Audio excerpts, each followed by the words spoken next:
Bush with your CIG television news brief on this Tuesday. The public has a chance to give their feedback on the country's next minimum wage. The Minimum Wage Advisory Committee wants your feedback, and you have until July 31st to have your say. Now, the Minimum Wage Advisory Committee is comprised of 16 members representing employers, employees, and members of the community, including youth and the Sister Islands. They meet weekly since starting their work earlier this year on January 25th. The committee's recommendations are due in a report to Cabinet by the 30th of September this year.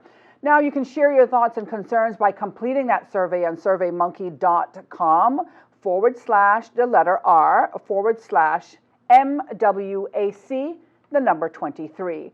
Now, community town hall meetings are also in the works and will be announced as soon as arrangements are finalized. You can also get updates on their Facebook and Instagram pages.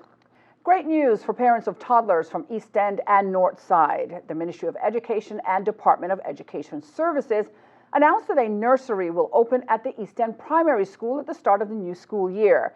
Now, a press release says the nursery will serve Caymanian children who live in the East End and North Side catchment areas. To be eligible for enrollment, children must turn 3 by the 1st of September this year or in the year that they plan to be enrolled. Education Minister, the Honourable Juliana O'Connor Connolly, says even with the tuition support through the Early Childhood Assistance Program, some working Caymanians still face challenges finding spaces and accessing quality early childhood care. Now, the nursery will operate from Monday to Friday from 8:30 in the morning to 2:30 in the afternoon. In addition, it will offer a daily morning care from 5:30 in the morning, aftercare from 2:30 to 6:30 p.m. as well, and free school meals. Now, education officials say space is limited, but you can register your child online at schools.edu.ky/registration-forms/. Visitors, meantime, to our national attractions will pay a new but affordable entry rate from July 1st. Now, the admission rates for the Queen Elizabeth II Botanic Park and Pedro St. James reflects the rising costs of maintenance, operations, and improvements to the attractions. Both visitors and residents will experience significant improvements at the sites, including enhanced visitor experiences, improved infrastructure, and the state-of-the-art facilities. Mr. Patrick Thompson, director of the Cayman Islands National Attractions Authority, formerly the Tourism Attractions Board, says, quote, "Our team has been hard at work to ensure that our facilities are of the highest standard, and we're confident that visitors will appreciate the improvements we have made," end quote. Now, the CINAA replaced the Tourism Attraction Board on June 1st this year. Those persons with liquor licenses on Grand Cayman, including those with music and dancing licenses, are reminded that if your license expires at the end of September, you must get your renewal applications to the Department of Commerce and Investment by 4 p.m. on the 7th of August. Renewals can be submitted online or in person, along with the relevant fees at the DCI's counter right here at the Government Administration Building on the first floor. That's Monday to Friday.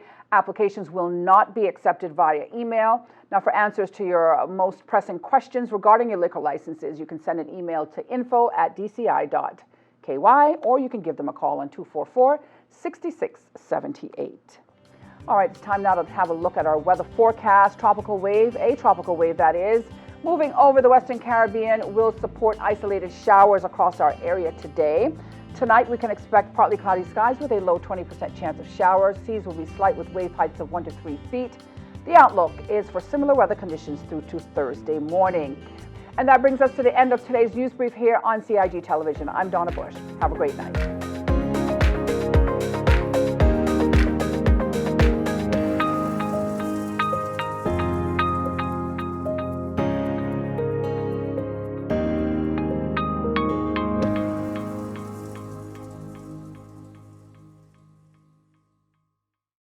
Join Donna Bush weekdays at 6 p.m. for the CIG TV News Update.